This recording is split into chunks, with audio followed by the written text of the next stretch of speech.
So let's get started. So just a minute, I'll just check what are the things that we were supposed to cover.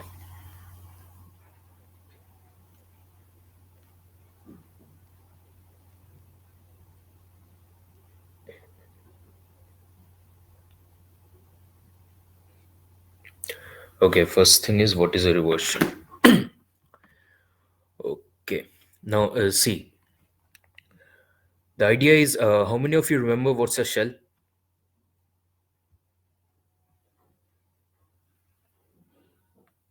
Hello.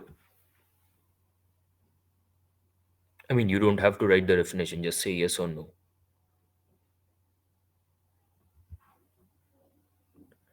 You remember, right? See, shell is basically for now, just call the terminal a shell. A shell is basically, the where you interact with the system, where you interact with the system. I mean, where the user, where the client interacts with the system is called the shell. So the terminal that we have, where we write the commands, and these commands get executed at the hardware level. That particular terminal, which forms the it's basically a link between you and the system, and that's called the shell. Now, what is a reverse shell? When this shell, when you access a remote system, there are two methods to access it. One is you start the connection from your machine. You send a request to that machine, using the SSH protocol or something. You send a request to that particular machine, and then you expect a response from that machine. If the machine is willing to connect to you, then you can connect to the machine. So, in other words, you are the person who's initiating the connection in this case. In case of a reverse shell, what happens is the connection is initiated by the other person. The person with whom you are willing to connect to. So, let's say you are a hacker, and you want access to the machine of one particular remote user. So, what you can do is somehow, if you can convince that particular user to run a command, there are two or three advantages. Number one, since that particular user is running the command, there won't be any permission issues. Uh, and there won't be any permission issues because the user himself is initiating the connection. So there won't be any problems. They'll initiate the connection. You'll have a listener. I'll tell you what's a listener, and the listener will get the connection. And as soon as you get the connection, you'll get the shell. That is a reverse shell. You are basically convincing the user to run a program or something, so that somehow you can get a shell. So till this part, is it clear? What's reverse shell and everything? Yes. Okay. So could you repeat? Repeat which? The listener. See, the listener. I'll show you here in the. In the Kali terminal only. What a listener is. So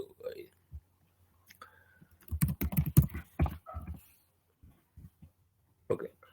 So how many of you have an idea about what's localhost? Just a minute. I'll just go back to what's localhost.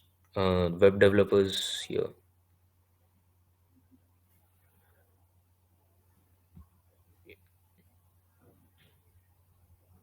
We're convincing the user to connect to our computer. Yes, in a way, in a way that is true. We either you are convincing the user directly, the human being who's sitting in the computer, or there's a program, or somehow you get remote code execution in that system. Remote code execution means that you somehow can run a few commands. So you can run one or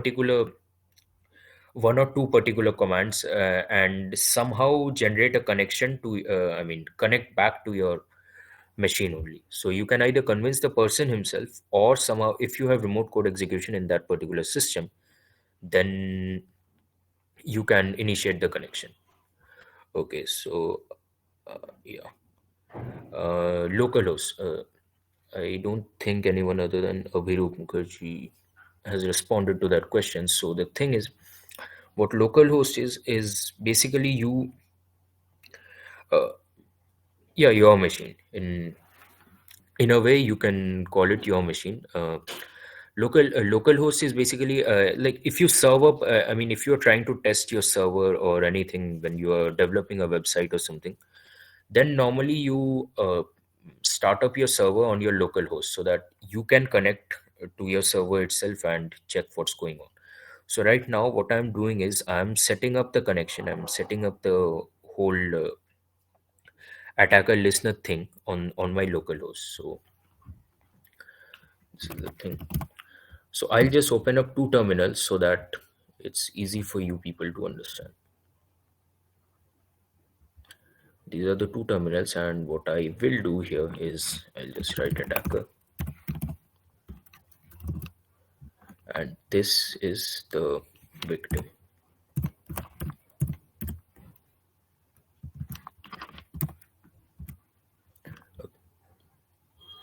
So what we have to do is this is the attacker and this is the victim. Oh, hello, am I audible? Yes, okay. I'm sorry, actually, the power went off, and I mean, sorry about that.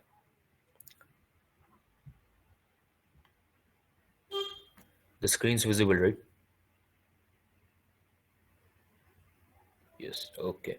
So coming back to the thing, this is the attacker's machine. So this is my machine, and this is the machine of the victim. Okay. So now what I can do is, number one, the first thing is I'll set up a listener. A listener is a program which will be listening for any connection. One of the most common listeners that yeah uses normally, I mean, Linux uses normally is Netcat. So, for example, if I have a listener like Netcat listening over, this is listening over the local host. So similarly, if I connect to the so local host and this particular port, just keep observing this terminal. Okay, if I try to connect to this port, as you can see, a connection has been received from this particular machine, right? So let's say this is the victims. Right now, I'm running both the computers on my local host only, since I don't have access to a remote machine. I'll show you. I mean, by accessing a remote machine as well, but I'm just showing this in order to explain the whole procedure to you people. So I set up a listener here. The listener listens on port 1234 of the local host, and I generate a connection to the local host port 1234. And when I generate the connection, this shows me that they have successfully received a connection. So I can write out something here. So as you can see, like we can simply chat. So like if I write something here, that will be forwarded to the attacker and so on. So that's the thing. So I'll just close the connection, and this is victim again, and this is attacker. Now, right now, what we had was we had a means to communicate to each other. We had a means to chat to each other, but we couldn't run any commands. So now what we'll do is we'll just go through a few resources. I mean, I know a few payloads, but I want you people to see the essence of the whole thing. So it's not always this. I am really sorry, but can you zoom in a little bit? Oh, the terminal, right? Okay, sorry. That's my Thank you. fault. Yeah, just a minute. This is attacker. This is victim. Just tell me if that's okay or not. I mean, yeah, yes, better, right? Okay, fine. Sorry, I should have asked you people. I just straight away got into the whole thing. Now, this is the attacker's machine and this is the victim's machine. So let's just, what we do is we simply Google reverse shell payloads. Okay, there was a really good resource by Pentester Monkey, but no, I think that particular resource was inaccessible for some reason recently. So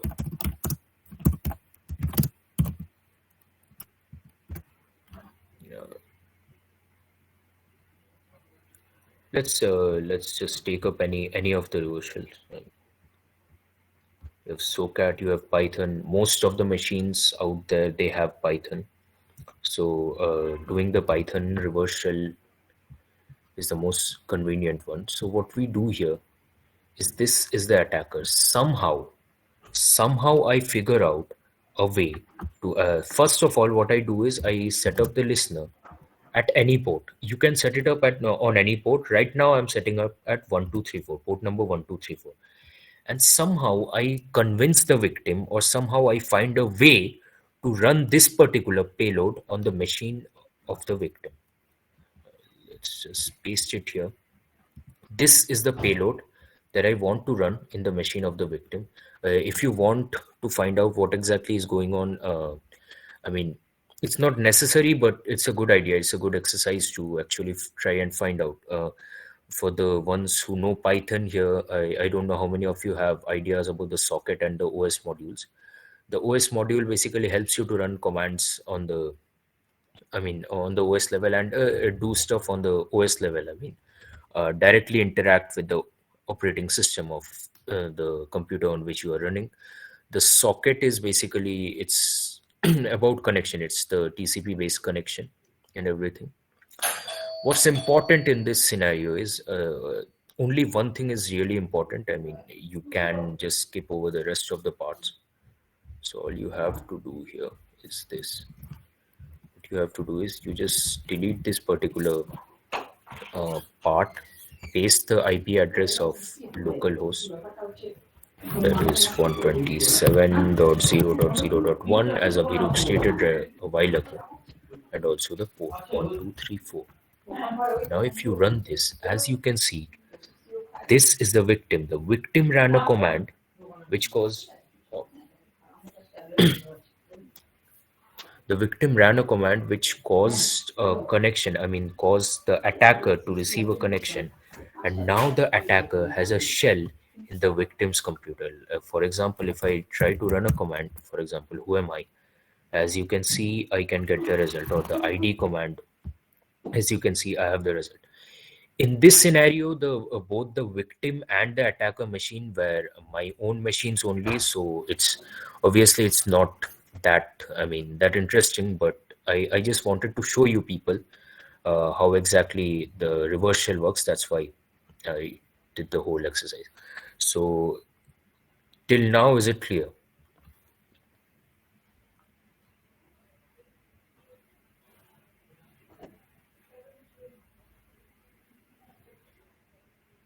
Clear, right?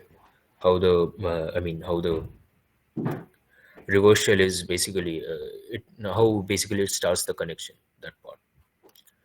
So right now what we'll do is we'll just okay, how many of you successfully created an account on TryHackMe and went through the OpenVPN setup and everything? Oh, rather, how many of you couldn't do it?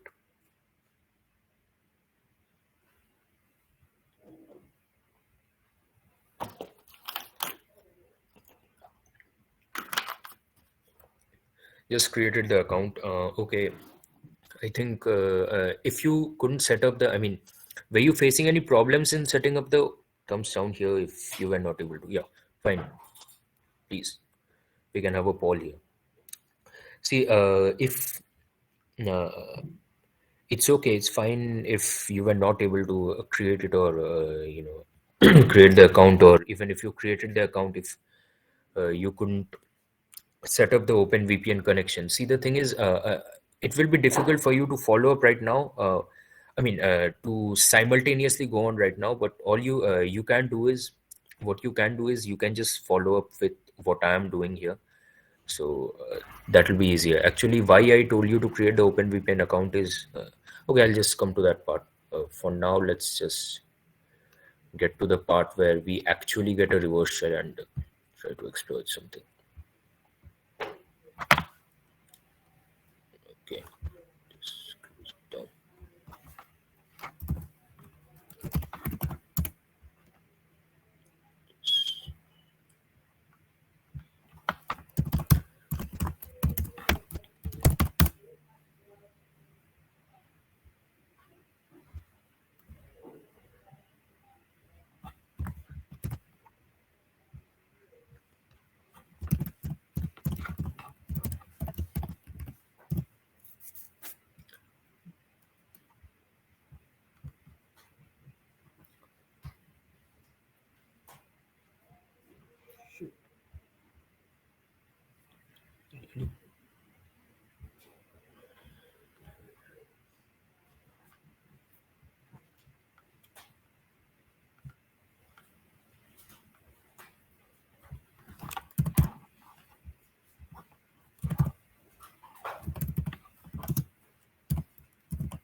Okay, I have the connection set up. I have the OpenVPN connection set up. Right now, I won't go through it. That would unnecessarily make the session longer. I'll just start the machine here.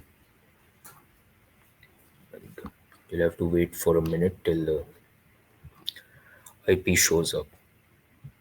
So, see, basically, why I told you to create the TryHackMe account is that I mean, you have access to a lot of machines. For example, for this session, I needed access to a few machines which will be deliberately configured to have vulnerabilities.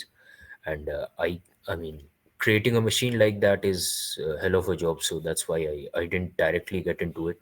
I mean, I can create a user which a low privileged user in my own machine, which will have low privileges, and then try to access root or try to access my current account with that particular user. But that would be a bit difficult. That's why I told you people to get an account. If the account, it's perfectly fine. I'll just show whatever is going on, and you people will have to follow. 0 seconds. uh, Shown in 0 seconds. What? Copy. So the ping command, what the ping command does is it basically tells you whether a particular service is up and running or not. Apparently this particular service is running, and we are being able to access it from this machine. So if this service is running, right now I won't go through everything. I mean, I won't tell you what exactly we are doing. We'll have pickle Rick as an exercise after the privilege escalation sessions are over. That it's a comparatively simple machine, and it will be quite interesting. So right now I won't tell you what exactly I'm doing. So yeah, username and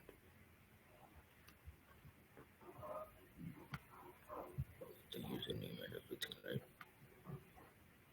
Okay, just a minute. What should we-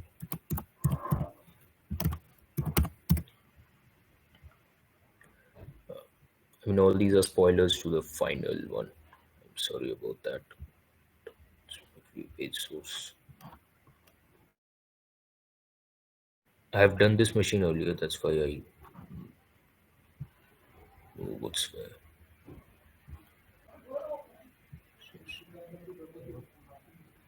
Hell happened.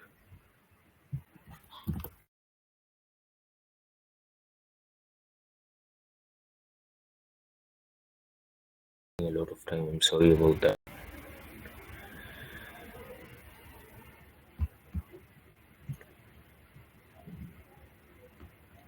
What the hell is going on?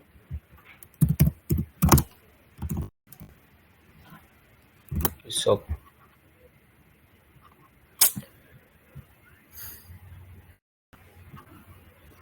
I had a report here.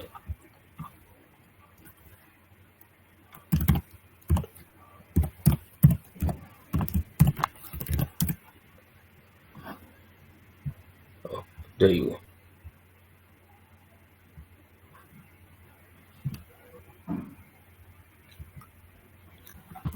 I'll later tell you. I mean, the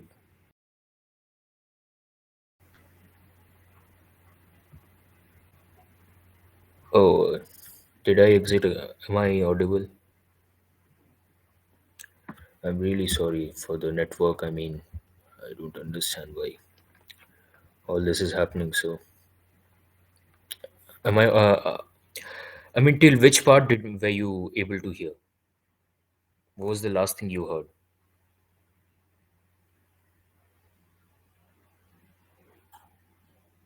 Hello,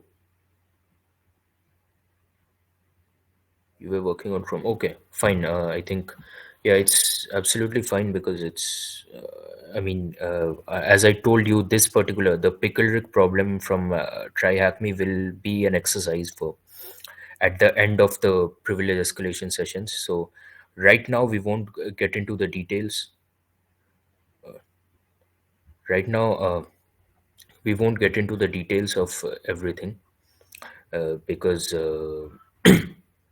it will be an exercise, but I'll just show you the reverse shell part.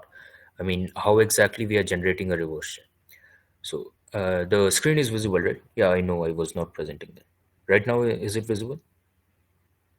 Yes. Okay, fine. So let's just get into the machine. And as I was telling, there is a site, we have access to the site where you can type a command and execute it. So, for example, this is the output of the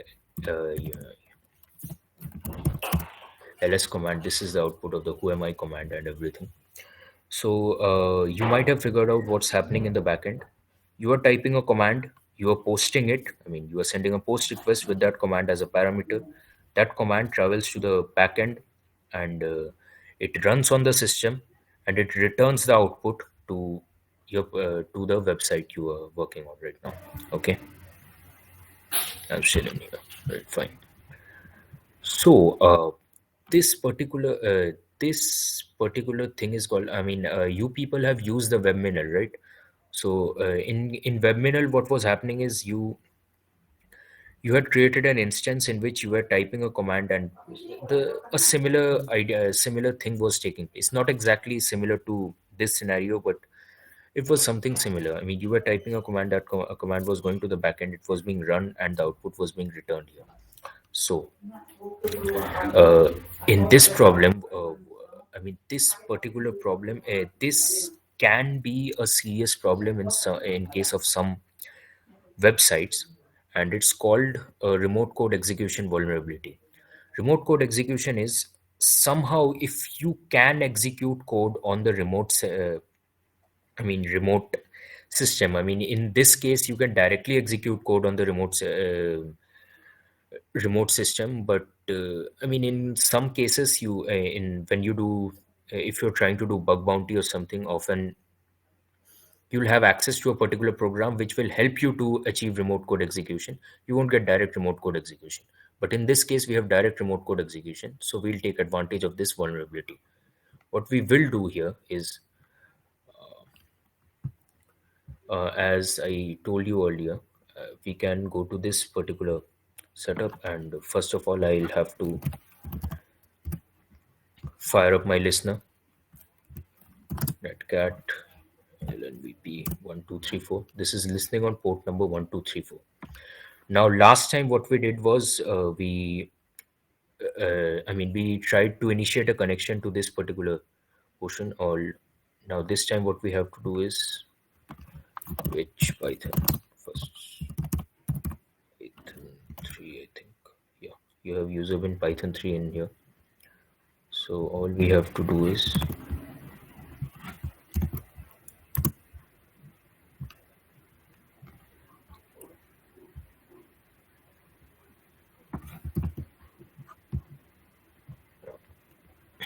uh, these are the payloads that you can run. I mean, there are a lot of payloads. This particular system, what I did with this one was, I found out which particular version of Python this was running. Now the thing is, if Python is not installed in the system, I won't get any output, or I would get an error. And in this case, no output, because in case of error, it's not returning any output. And all I this is the important part. All I have to do is I have to find out my public IP. Now in this case, in when I'm using TryHackMe, I can't have my own public IP. They have OpenVPN, and OpenVPN is assigning me a particular public IP. Now in this case, that public IP is 10.9.104.117. So I'll just write down 10.9.104.117, and also the port in which the listener is running. In this case, it is 1234. Now, if I try to run this command, I ideally should get a shell. So if I try to execute it, as you can see, I have received a shell, and and now I have remote access to the system. This is called the shell. This is called this particular shell that I have received here is called the reverse shell. Why? Because I tricked their system into running a command which will initiate a connection to me. So if, as I said, if I try to run who am I'm www data, and okay, I can't run it right now because this particular command is giving me the shell. And I can run all the commands here. I can run the id command, and then you have the pwd command and everything. So as a gist of what we did, we found out that in this particular website, we can execute a command on the remote system. So that was the first thing that we found out about this website. And this particular vulnerability is called a remote code execution vulnerability. Now, in this particular scenario, it's a feature of this website. It's not a bug, but that bug itself has turned out to be, that feature itself has turned out to be a bug, because this particular website is exploitable. So, I mean, this is not a real site. This is put up by TryHackMe. So you are not doing anything illegal. What I found out was whether it was running Python or not. I saw that it was running Python 3. Then I took a payload and executed the payload with the necessary parameter, with the parameters changed to these. This is my public IP, and this is my port number. And I had set up a listener earlier in my own computer. And then as soon as the command was run on the system, I received a connection back here. This connection is called a reverse shell. Is this part clear to all of you? What was the username and password? I'm in a login page. Avirup, is there a problem? Oh, the username and password. Oh, actually, preferably, if you couldn't figure out the login page, it's really great, because that would work as an exercise for all of you people. So for right now, just don't proceed with that. Okay, I just wanted to show you the what reverse shell is. So that's why I went through this part. Rest of you, is this clear? Till this part, what is a reverse shell? It's clear, right? Okay, that's great. Then uh, then the next part. Now the thing is, when we are doing privilege escalation, uh, one thing that we have to assume is, at this point of time, we actually have a shell. We have actually have a shell inside a remote computer. We have access to that particular machine, but we are logged in as a low privileged user. As you can see, we are logged in as the www data, which is a pretty low privileged user in as far as users go in Linux systems. So right now, the purpose of privilege escalation, as the term privilege escalation might hint to you, is basically escalating your privileges, escalating the privileges, or the security privileges that you have currently. Right now, your www data, who is a really low privileged user, he doesn't have access to any of the files, any of the most of the commands in the system. So that's quite a problem for www data, and www data wants to seek control over the system. Now if he can get root access, That's the best thing that he can do, or the worst thing in the case. I mean, from the point of view of the victim. But if somehow he can have access to root, then he can like completely fuck up your system.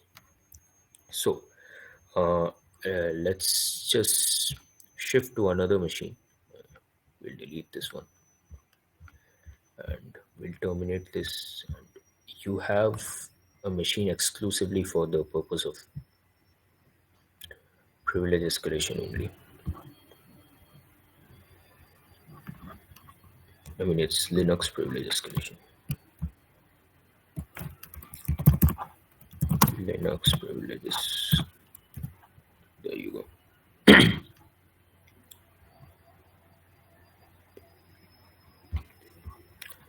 Okay, I'll deploy the machine. This particular machine was causing some problems,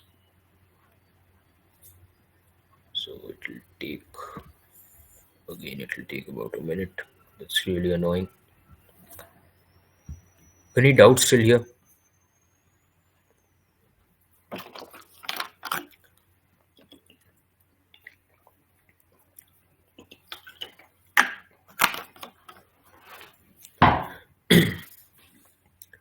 All good.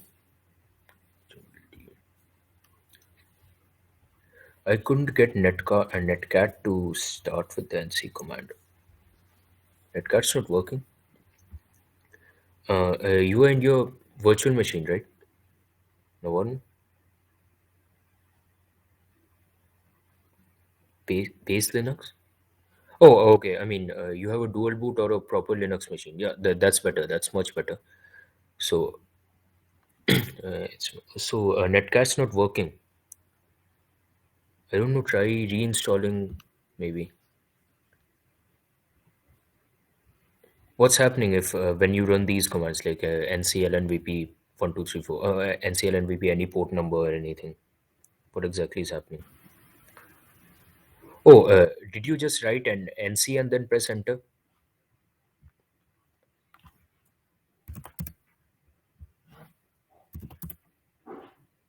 No, that shouldn't happen. So it's not working. I don't know. If you see an error, just try to look it up on Stack Overflow, and I'll come back to the problem as soon as I can. Okay. Right now, you may look it up on Stack Overflow. We'll just okay. The machine's ready. I hope I can ping it from here because this particular machine was giving me a few problems as I started it up. There we go. We are facing problems again. We are not being able to ping the machine. Fuck.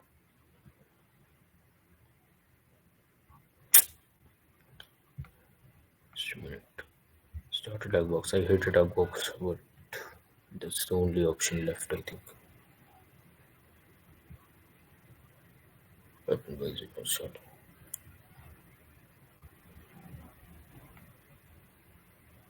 For 1 hour a day? Fuck you, try at me.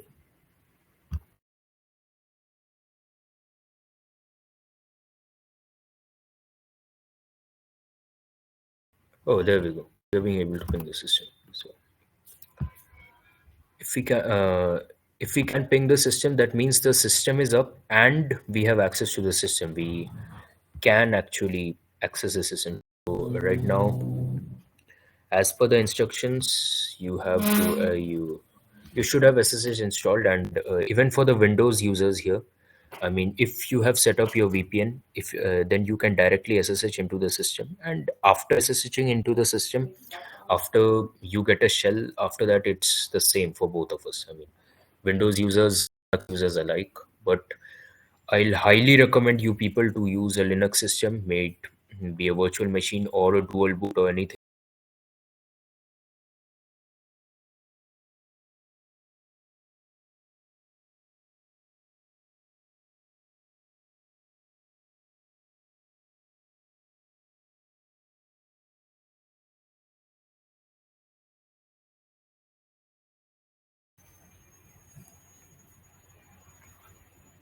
Hello.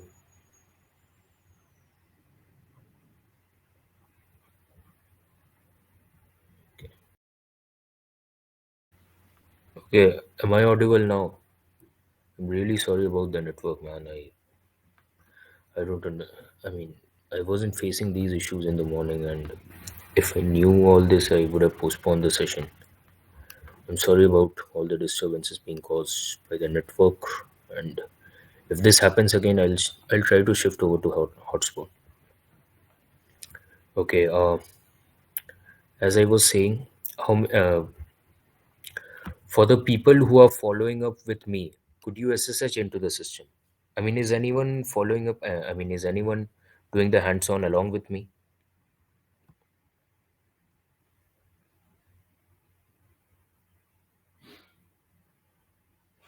Hello, thumbs up here if you can SSH into the server. I mean, provided you are doing the hands-on. I mean, if you're not doing the hands-on, it's perfectly fine. I'll just show it to you. Yes, I'm following along. Okay, so fine. If you're doing the hands-on, it's fine. Otherwise, it's not a problem. I'll just continue with the session. So you are user Debian, and if I do a present working directory here, right now I'm inside the home directory of user, that is home user. So it's it's a really it's really common to run a few commands here and there. First of all, you have it's a good practice to, and when you are inside a system, it's a good practice to go through whatever's happened inside the system here. So first of all, try to list out all the files using ls-la and ls-la because I want the permissions and everything. So as you can see here, these are the normal files. Bash history is normal, and the a few things that we had to cover today was history files and backups using sudo to your advantage, and weak file permissions, right? So I'll just do all the privilege escalations corresponding to these three vulnerabilities only. So right now we'll focus on files and backups. So these are the files that are inside the home user. I mean, in the home/user directory. That is the home directory of the user called user. So these are common. These are really common. I mean, these are really common files that you have. Now, one of the okay, I think yeah, I'm available, right? Now, see, one of the things. Are you?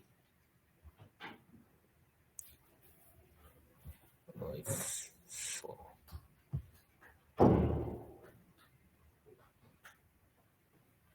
I hope it's visible now.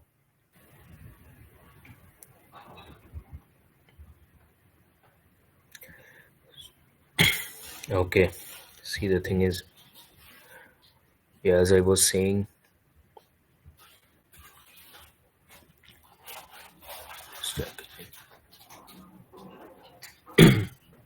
yeah, there are a number of files that you should know about. That is, first of all, it's the bash history file. The bash history file often contains information about a lot of commands that bash history is basically it's a history of all the bash commands that you ran into the system. Now, the thing is, I think a lot of you have gone through this scenario when you're trying to, when you're trying to log into Gmail in a hurry or something. Often, what you do is instead of writing your Gmail, I mean, email address in the login bar, you simply type your password. I mean, just by mistake. I mean, at least I do that. I don't know if that's common or not. And in this case scenario, what happens is, let's say you have a particular user and you're running the su command or any of the sudo commands or anything. It's common, yeah. So if you're trying to run the sudo command or something, so in a hurry, what you might do is instead of, I mean, running the sudo command and then typing your password, you directly type your password and press enter. What happens in that case is, you can have a look at this system only. Let's say my password is my password, and by mistake I type this and press enter. And then I realized that I mistyped the password, and since I was in a hurry, and I don't think about it anymore. But the problem is, if another user has access to my, the commands that I run, what he simply can do is he can go to the bash history file, and if I haven't cleared the bash history file,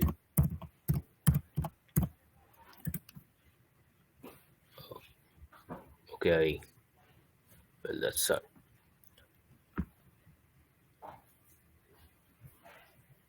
okay, they didn't load that up.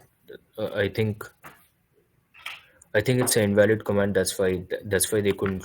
That's why they didn't load it up. But in a lot of EA commands, in a lot of systems, the bash history file contains all the commands that you ran.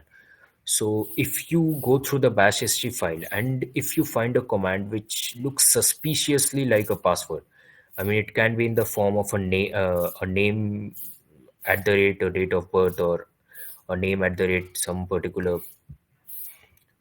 something, or just 50 to 100 commands exactly. It stores the last 50 to 100 commands. It's not possible to store all the commands. So yeah, that is there. And so what you can do is you can go through the command, and in some cases it might not even be a mistake. For example, let's say in this case, in the case of this user, if you cat out the bash history file, bash history,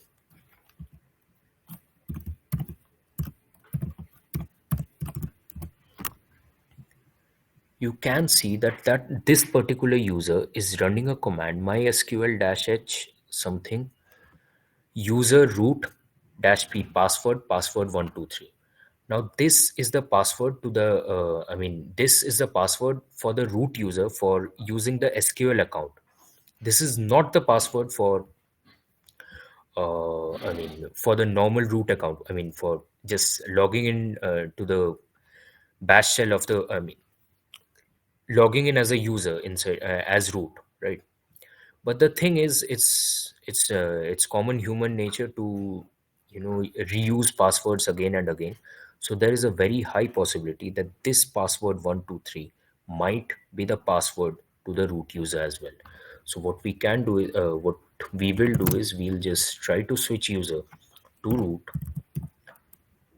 and just randomly try this password.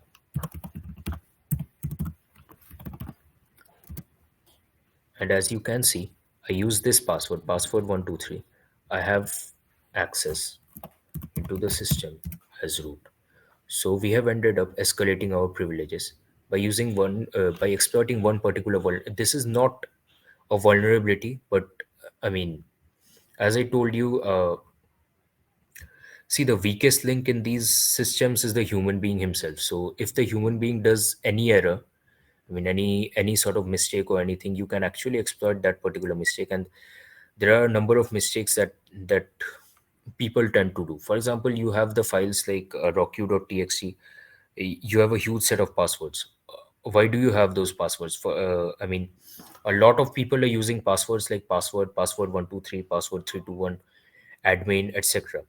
And then if you have information about a particular user, for example, let's say I just take up someone, Devanshu Chatterjee, and I try to access all the profiles by Devanshu Chatterjee. I try to access his Facebook profile, his lead code, his not lead code. I won't get a lot of personal information from lead code. I try to access his LinkedIn and other profiles, and I sort of make an idea about what he does.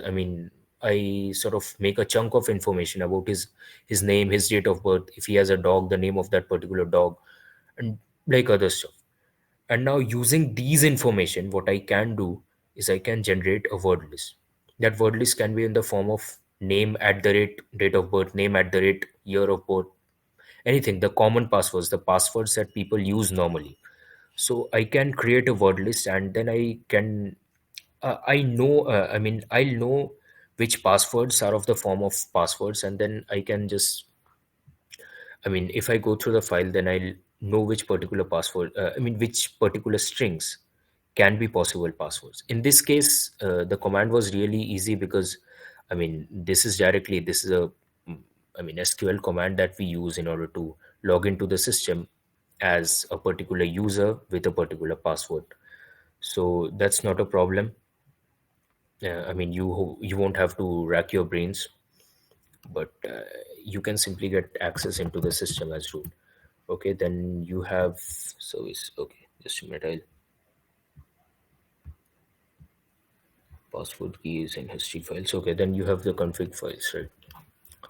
Again, if you do ls stack la, now one of the most important things in this scenario is you have to make a thorough search. I mean, you have to generally custom dictionary basically. Yeah. Okay. You have to thoroughly search the system for all possible vulnerabilities. So in this case, I mean, I went through the I went through all the I'll have to go through at least all the files that he has. Less bash. This is the history for the less command, and you have my VPN, open VPN.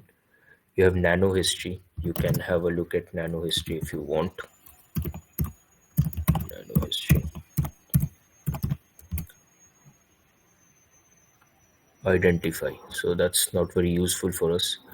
You have profile. Profile is something you have in all systems where you have a remote access. You have a directory called tools. We can get into tools later. We have Vim info. We have my VPN.openVPN. My VPN. Let's just look into my VPN.openVPN, and we might have access to a number of things. We just if you cat out this file, as you can see, uh, there is a line called auth user pass etc openvpn auth.txt. So this is a really interesting line. What we can do is we can simply try to access this particular file. So first of all, we'll see the permissions for this file, because apparently we can read this file. So if I try to cat it out, cat etc password, cat etc, as you can see, the for the user root the password is 123. So what we can do is as you did earlier, so su root, we do password 123 and enter, and we have access as root again. I'm not doing the who am I command, you know that we are root. So basically we found two config files which were kept, which were kept in the system in a, in a really sloppy manner. I mean, they didn't predict, I mean, they didn't consider the scenario that someone might have access to these files and they might have the password to the root user. So that's what we exploited here. We didn't exploit the system here, we exploited the human being who did the mistake. So till now, till this part, is it clear? I mean, this was the most boring part of the privilege escalation session, believe me.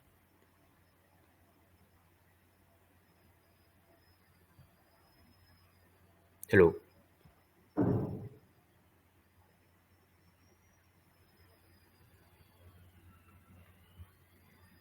Okay, so next we have weak file permissions, I think. Weak file permissions. Okay. So there are a number of files that that are really important. Some of those are the etc, as I discussed earlier in the basics.txt, confidential desktop downloads. No, yeah, okay, desktop session basic.txt. If you go through the files here, there are a number of files which are really important here. Okay. Some of those are the etc cron tab files, the etc hosts file, the bin bash, the etc sudos. You have etc shadow, etc password. You have etc shadow, etc password, etc hosts. These always have to be checked in order to, I mean, find vulnerabilities. So let's just check the etc host thing first. Let's check the permissions for etc host. Okay, what I'll do is I'll simultaneously, open my own machine and show you the corresponding privileges for these files and show you and tell you where the vulnerability is. So I'll do the same command. Let's see, host, not cat, ls tag la. Let's see, hosts. Looks like it's it's secure. I mean, it's not a problem. So we can run the same command for etc password and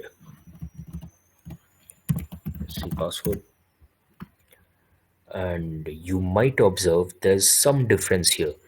This particular etc password is readable and writable for all users. etc password shouldn't be writable.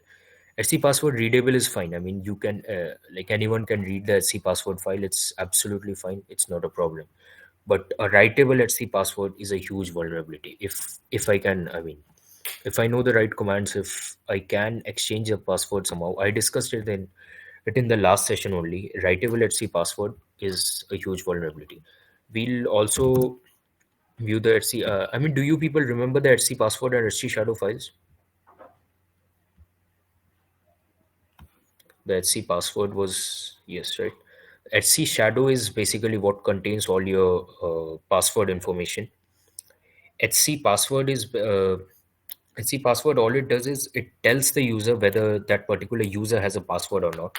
So if it's a writable, if you remove the X, that is the placeholder, then you get a no password user in some systems, or in some other systems. If you can directly replace the X with a particular password, then it won't look into the shadow file. It will directly look into the HC password file and then just proceed with it. So also what we will do is we'll not password, it's shadow. As you can see, shadow is both readable and writable. Now it shouldn't be readable. It should neither be readable nor writable.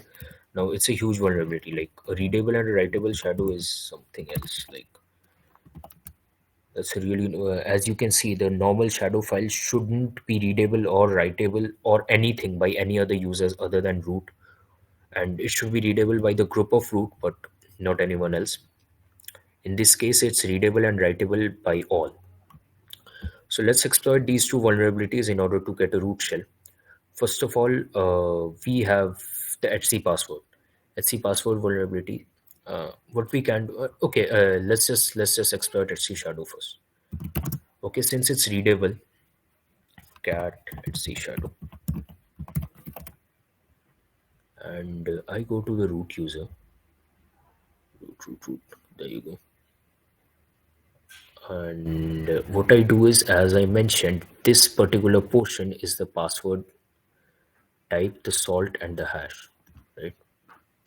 So I copy this portion here. I mean, between the first two colons, and I create a file here,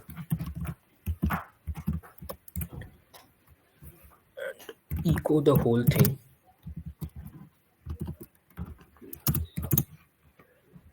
to this file, uh, and then root pass.txt.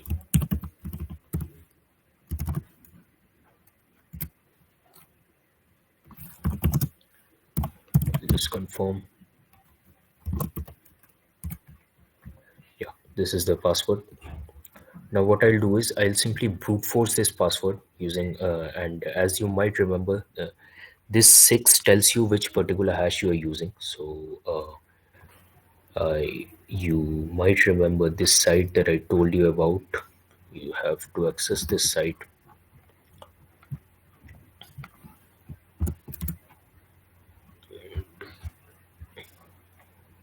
uh, $6 is SHA-512. SHA-512. So I mean, the it was, I think, make password dash m. Okay, we have the command here, SHA-512 only, and then root pass. Oh, sorry, it's not make password. I'm not trying to make. Oh, sorry, I'm trying to crack the hash. Right, sorry. I'm really sorry. This is a hash and we have to crack this particular hash. We'll use a tool called John the Ripper. John word list. Okay, first of all, I'll have to locate rockq.txt. There you have rockq.txt. I'll use a tool called John the Ripper. I'll first of all I'll mention the word list that I have to use, and that word list is going to be rockq.txt. This is the complete location of rockq.txt, and finally the file that I have to track. No such file or directory. What? Okay, I'm sorry. Still in right. Okay. No such file or directory. You have root pass.txt, then why the hell?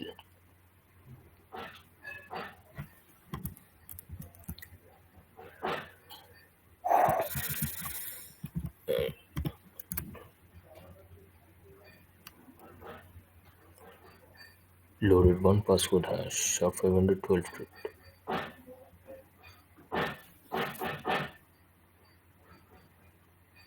Okay, what the hell is going on?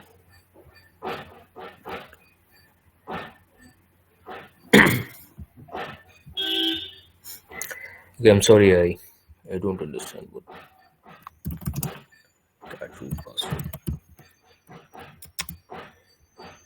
This is the password that we have loaded. We have included everything, right? So John the Ripper should be able to crack.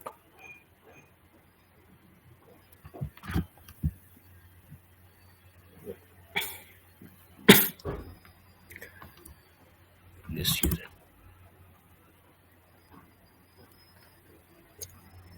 No password hash is left to crack. Okay, I'm sorry. Did I include the GZ part? What the hell? No, I didn't include the GZ part.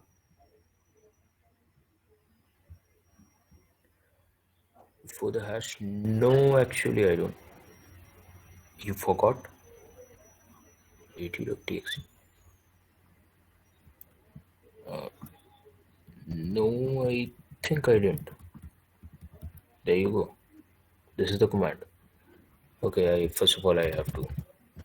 Sorry, I forgot to enlarge it again. This is the command for you.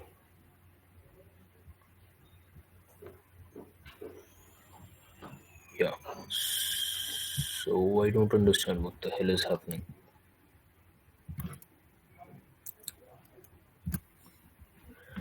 Okay, actually they have a walkthrough of these challenges. I'm sorry, this shouldn't have been a problem, but I'm sorry. Weak file permissions you have at C shadow, C password. No, this is the at C shadow. At C shadow writable. At C shadow readable, right? Ideally, yeah. Honestly, this is the exact damn command. So what the hell is happening?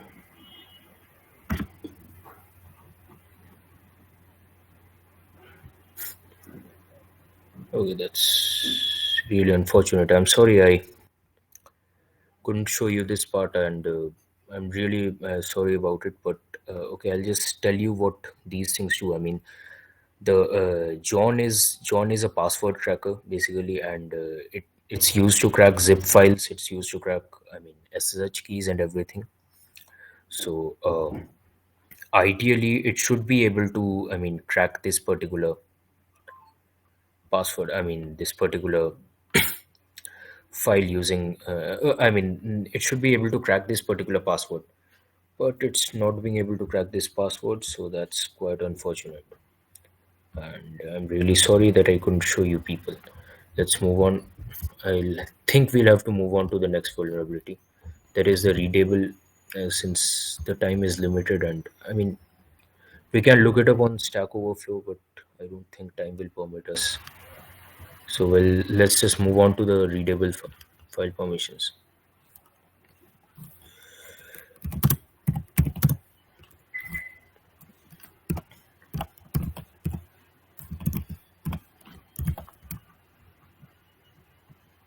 See, shadow, it's readable and writable as well. Uh, yeah, it's writable. So what we will do is we will make a password.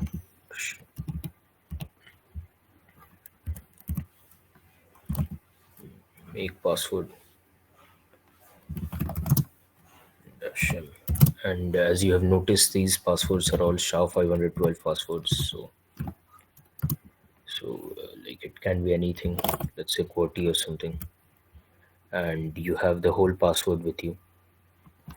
Copy the password here. Go to the file. Since it's writable, use VI or Vim or anything to open the whole thing. Sorry, it's shadow.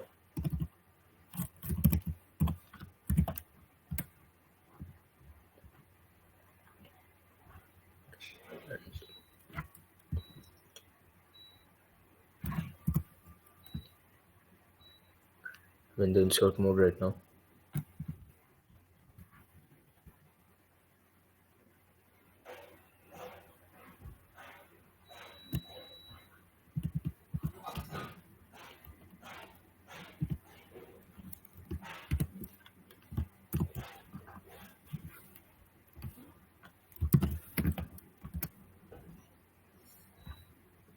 Okay.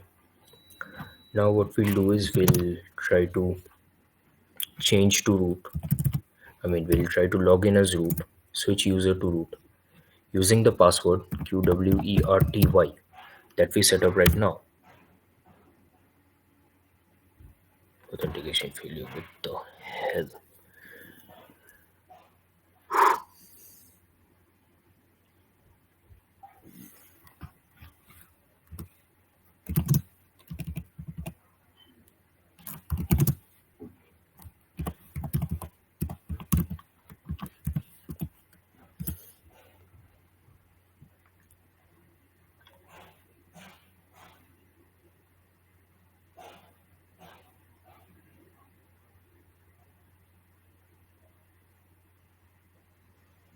Root literally has the same password.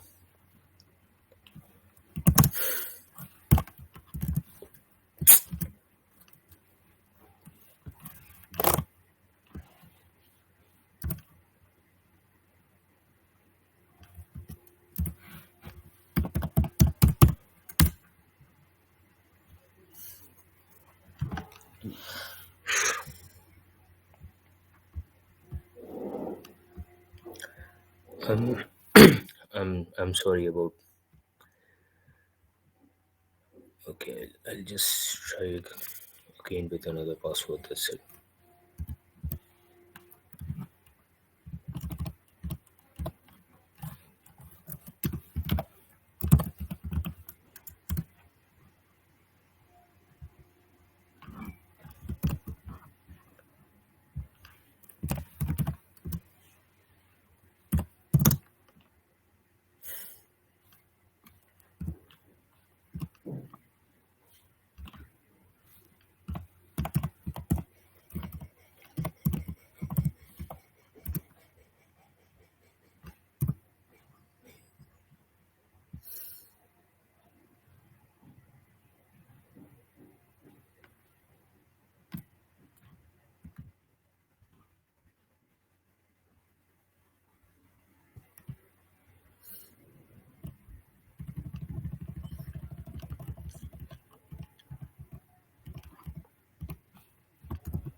Okay, I'm really sorry.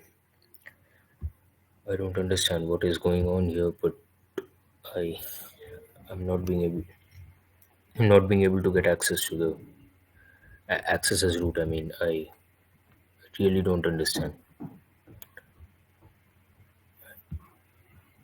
Just a minute, I'll just check my notes and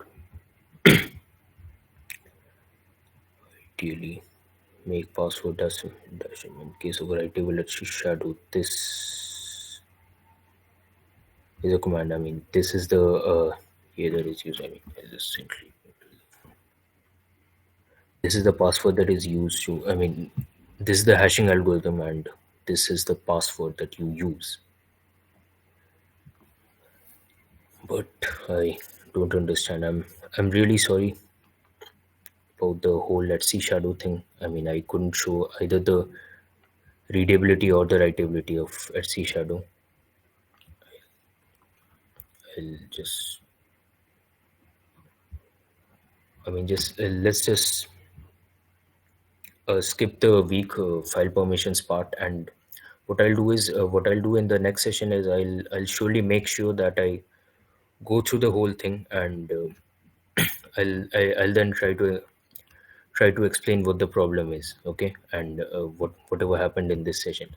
We'll simply skip to the pseudo part, which shouldn't be a problem. And as I told you people earlier, you have the sudo dash l command to tell you which files or which binaries you can run as root, okay. And this is a whole list, and all these can be run without any password. So there's a really great resource on the internet. It's called the GTFO bins, and in GTFO bins, it provides you a list of all the binary. I mean, all the escape sequences for each of the binaries. I mean, you can use these commands. You can use how you can utilize these binaries in order to get a shell. That's the part that they discuss about in this particular year. So I mean, here we have access to the find command. So let's just type find and try to figure out. So in find you have the sudo access. I mean, the GTFO bins part. What it does is it basically tells you which command to run, so that you can actually get root access into the system. Now, what you will do is since you have access to find command, as you can run find command using sudo. All you have to do is run the find command along with this particular extension, and when you run the find command, you get a shell. So if you do a who am I here, you've turned out to be root. So you can get root access like this. So in a similar manner, I'll just show you another example. We have access to vim, right? So we'll just go back and search for vim, and in vim, all we want to do is sudo. Yeah, we want to have sudo access. So dash, so that's colon bin bash. So what we can do is use vim to open some file,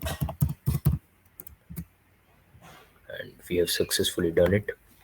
Then all we have to do is run this command slash bin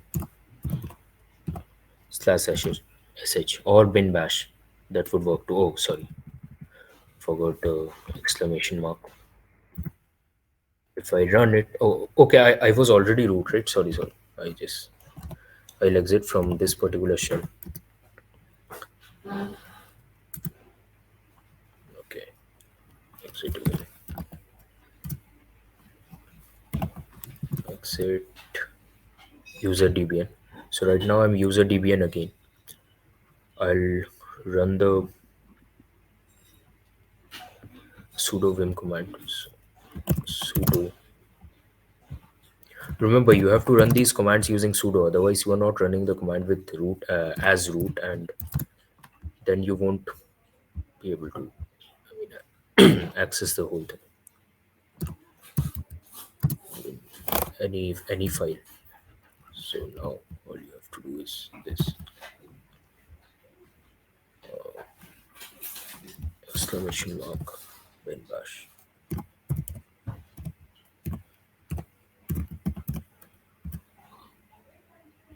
As you can see, we have entered the system as root. So again, just to confirm, if I do a who am I am basically root. So what is happening in this case is these are the files, I mean, these are the binaries to which I have root access. I can run these binaries as sudo. I'm using sudo. So hence I can run these binaries as root. So since I'm running this particular binary as root, and so whatever extension, I mean, whatever checkpoints I'm putting or whatever flags I'm using with these binaries will also be run as root. So I mean, those are the flags, I mean, those are the commands that you can use along with these binaries in order to get a shell. Now since you were running that binary as root, when you get a shell, you get a shell as root. So that way you can escalate your privileges. So that was how you were supposed to use, I mean, that is how you take advantage of sudo in order to get shell. I mean, the last part, was it clear? The sudo part?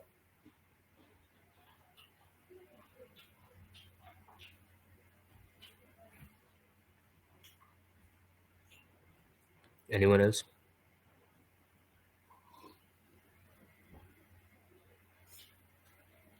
Straight. Okay. About the file permissions part, I mean, the etc shadow and the etc password file, that's the, I mean, I'll just look into the whole thing right now. Okay, I mean, it's not possible to do it in the session. That would unnecessarily make the session longer. I'll look into that part and discuss in the next session, right? So that's it for today's session.